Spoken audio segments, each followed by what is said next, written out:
Bienvenue à tous dans cette nouvelle vidéo. On se retrouve pour une nouvelle analyse sur pourquoi tel Pokémon est nul en stratégie. Je reprends du coup ma série d'analyses. Le Pokémon sélectionné cette fois-ci, c'est donc Gigalith. Gigalith, c'est un Pokémon de la cinquième génération. C'est l'évolution finale de Géolith et Nodulith. Et donc, on va essayer de comprendre pourquoi ce Pokémon est mauvais. Alors, faut quand même noter, alors pas en neuvième génération parce qu'il n'y est pas revenu, mais en 8G, c'est un Pokémon qui, dans les sous-tiers, même s'il était assez bas classé, il était top tiers de son tiers, hein, il était PU malheureusement.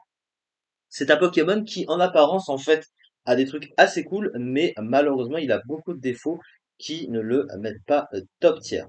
Alors, premièrement, le type du Pokémon. Il est de type roche pure, et le type roche en stratégie, c'est considéré comme un type assez médiocre, hein. En raison, évidemment, défensivement de nombreuses faiblesses, hein, il y en a quand même 5 pour un type, avec des faiblesses qui sont très gênantes, hein. Au type combat, au type sol, c'est des faiblesses du type acier, donc c'est très gênant.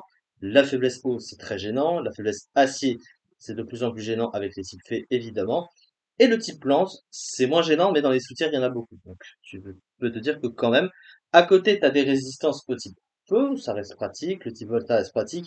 Les résistances normales poison, beaucoup moins. Donc, du coup, c'est mal compensé. Finalement, tu as beaucoup de faiblesses très gênantes pour peu de résistance utile. Donc, c'est un gros défaut du type roche. Par contre, offensivement, le type roche, il est pas mauvais, mais il est quand même assez moyen parce que il est mieux combiné à d'autres types de type roche, hein. Le type roche, offensivement, il va être super efficace sur des types qui sont intéressants, enfin, qui sont corrects en stratégie. Le type roche, c'est globalement un plutôt bon type offensif. Mais vous voyez, hein, il est résisté, enfin, oui, il est résisté par 209 Pokémon dans le jeu. Alors que la base du type roche, c'est d'être un type offensif. Donc, c'est pour ça que on préfère toujours, l'associer avec un type, le type roche.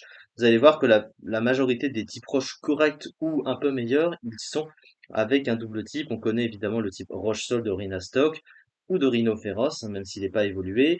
Il y a Terrakium de type roche-combat, Tyrannocyte, même s'il est moins bon, roche-ténèbres. Vous voyez que globalement, il y a des double types. Ensuite, au niveau de ses talents, c'est des talents qui sont plutôt corrects et adaptés avec ce Pokémon, hein, clairement. Alors, à part peut-être fermeté. Alors, fermeté, ça lui permet d'encaisser un point de vie s'il est full vie sur le terrain, qu'il est sur le point de se faire one-shot.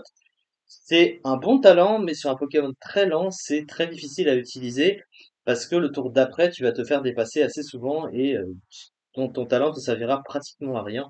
Donc, compliqué, mais pas inutile. Sable volant, par contre, c'est un talent très intéressant. En effet, il invoque la tempête de sable lorsqu'il rentre sur le terrain, ce qui veut dire que ce Pokémon augmente artificiellement de 50% sa défense spéciale, puisque les types roche tempête de sable augmentent leur défense spéciale de 50% comme Tyrannosif. Et étant donné que le Pokémon a un bon bulk solide quand même, alors que la plupart des types roches ont un bulk spécial assez médiocre, bah lui, il s'en sort un peu avec ce talent.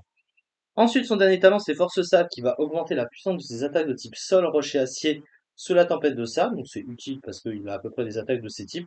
Le problème, c'est qu'il va plus avoir besoin de la tempête de sable pour renforcer son bulk, donc ça c'est moins utilisable en général. Ensuite, au niveau de ses stats, eh ben, il a quand même le gros défaut des types roches, à peu près, on va dire. C'est-à-dire que sur le plan physique, ben, on remarque de grosses stats, hein, quand même. 135 en attaque, 130 en défense, hein. 135 en attaque, c'est aussi fort que Minotaur, hein, donc c'est quand même très très fort. Mais à côté, il a un bulk spécial moins bon, hein, 80 de SPDF, 85 en PV, mais grâce à la tempête de sable, ça reste solide. Après, bon, il a une attaque spéciale de 60, évidemment, c'est nul. Et la vitesse de seulement 25. Alors 25 en vitesse, par contre, c'est très négatif pour un type roche, parce qu'il se démarque pas, parce qu'il n'a pas de double type, parce que contrairement à d'autres Pokémon de type roche qui globalement sont quand même assez médiocres en stratégie, bah, il est très très lent. Et il est plus lent que la majorité des Pokémon du jeu, et même des Pokémon qui sont considérés comme très lents. Il est plus lent que Steelix, le Pokémon, quand même, c'est assez triste à dire. Il est plus lent que Flagados, qui donc a le type eau. Des Pokémon très très lents globalement dans le jeu. Et donc la quasi-totalité des Pokémon offensifs du jeu le dépasse. Et donc du coup, très négatif quand t'es dépassé par autant de Pokémon dans le jeu, il faut quand même le dire. Sur le plan du move pool, il a des bons trucs, mais il a rien qui le rend exceptionnel pour autant, parce qu'en fait, il a un move pool très classique des Pokémon de type roche et encore pas extrêmement développé. Sur le plan offensif, du coup, bah, il a des attaques de type roche, bah, il a quasiment tout, hein, attaque de type roche pour le coup, avec du coup Smackdown, donc je sais plus comment ça s'appelle, Anti-R, je crois. Lame de roc aussi, éboulement, tombe roche, rock blast, bull rock. Les attaques des types roches, il a tout. Il a donc accès au fameux hedgehog comme la plupart des types roches. Il a séisme, donc du coup, sur le plan du soutien, il a quasiment rien à part les pièges de roc au mieux, comme la plupart des types roches. Il a quand même accès à Body Press, hein, qui va utiliser son attaque, sa défense, pardon, donc très fort vu qu'il a une défense de 130, je rappelle. Donc un bon coverage combat. Donc, et il a aussi accès à Tête de Fer, aussi il a un petit coverage acier. Pourquoi pas? À côté de ça, qu'est-ce qu'il a? Bah pas grand-chose. En plus de ça, il a pas un très bon bout de soin, il a que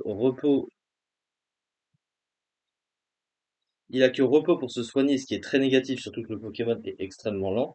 Donc difficile pour lui de récupérer des points de vie. Et il n'a pas d'option qui le démarque de ses concurrents. Encore une fois, il manque d'options de soutien. Donc c'est très compliqué pour lui d'assurer, on va dire, un rôle exceptionnel sur le terrain. Après, dans les sous-tiers, comme il est solide, comme il y a moins de Pokémon pour le gérer, voilà, c'est plus facile pour lui. Et la tempête de sable aide beaucoup.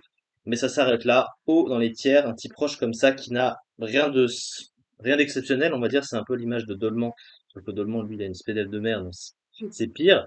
Mais voilà, donc c'est un peu ça. Les types proches ont à peu près globalement les mêmes défauts.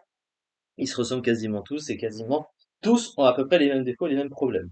Et donc voilà pourquoi ce Pokémon est pas ouf en stratégie et nul.